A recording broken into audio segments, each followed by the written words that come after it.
গাড়ি থামিয়ে তল্লাশিতে বেজায় চড়লেন শ্রীরামপুরের তৃণমূল প্রার্থী। তার অভিযোগ, বুধবার সকালে তিনি যখন প্রচারের জন্য কলকাতা থেকে শ্রীরামপুরে আসছিলেন, সেই সময় প্রথমে সিঙ্গুর বিধানসভার ঝাঁকারি এলাকায় নাকা চেকিং চলছিল। সেখানেই তার গাড়ি দাঁড় করিয়ে ডিকি খুলে তল্লাশি চালানো হয়। 1 ঘন্টা পর চাপদানি বিধানসভা এলাকায় চাঁপসারা দিয়ে যাওয়ার সময় ফের তার গাড়ি দাঁড় করিয়ে তল্লাশি চালানো হয়। তন্ময় ঘোষের অভিযোগ, শুধুমাত্র তার গাড়িতে তল্লাশি চালানো হচ্ছে। এক আধিকারিক তার সঙ্গে খারাপ আচরণও করেন।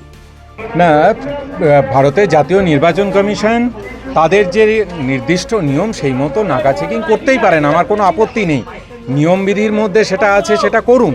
কিন্তু খুঁজে খুঁজে তন্ময় ঘোষ শ্রীরামপুরে তৃণমূল কংগ্রেস প্রার্থী, তার গাড়িটাই 1 ঘন্টার মধ্যে 2 বার চেকিং এবং বাকি গাড়িগুলোকে ছেড়ে দেওয়া হচ্ছে।